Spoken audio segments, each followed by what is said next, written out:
Hi friends, स्वागत है आपका हमारे यूट्यूब चैनल नॉलेज स्टॉक में, जहाँ हम पढ़ रहे प्रश्न वाली 5.1।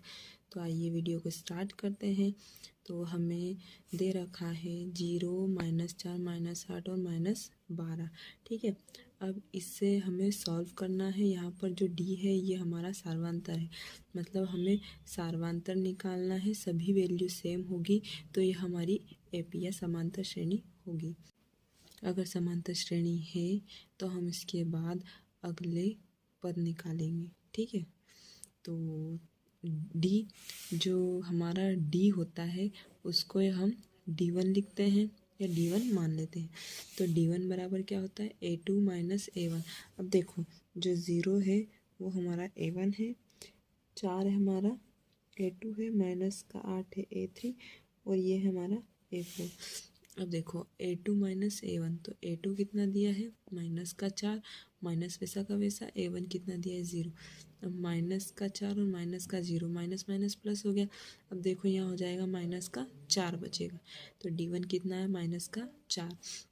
अब हम D2 निकालेंगे तो D2 बराबर क्या होता है, A3 - A2, मतलब तीसरे में से दूसरा पद घटाना। तो A3 कितना है -8, माइनस वैसा का वैसा। A2 कितना है -4। अब देखो माइनस माइनस क्या हो गया, प्लस हो गया। तो यहाँ है -8 + 4। अब देखो 8 में से हम 4 घटाएंगे तो कितना बचेगा, 4। और माइनस क्यों, क्योंकि बड़ी संख्या किसकी है, माइनस की। तो -4, मतलब D1 का मान भी -4 आया और D2 का मान भी -4 आया। अब देखते हैं D3 का मान कितना आता है। अगर D3 का मान -4 आता है तो यह हमारी समांतर श्रेणी होगी। अगर D3 का मान -4 नहीं आया तो यह समांतर श्रेणी नहीं होगी।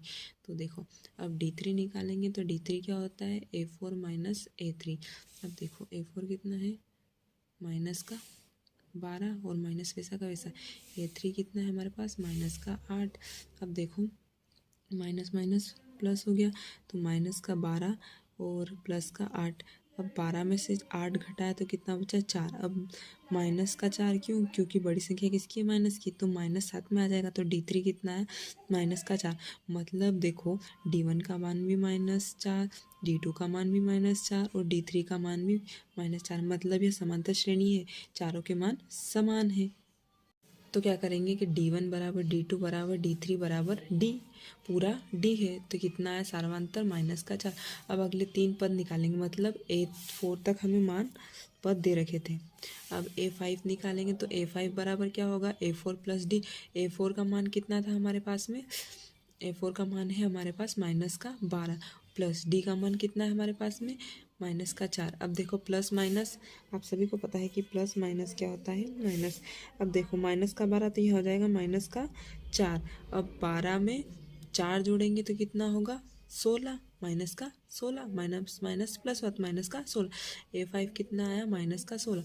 अब A6 निकालेंगे तो A5 का मान कितना है, देखो यहाँ पर मैं A5 + D। A5 का मान कितना है -16 प्लस वैसा का वैसा। D का मान कितना है -4। अब माइनस प्लस कितना हो गया, माइनस। अब -16 -4, माइनस माइनस प्लस। 16 और 4 कितने होते हैं, 20, तो -20।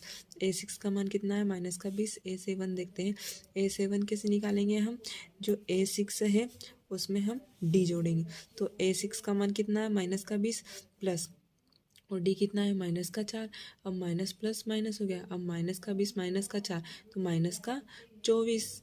मतलब जो हमारी समांतर श्रेणी में अगले 3 पद कौन कौन से आए, अगले पद -16, फिर -20 और -24।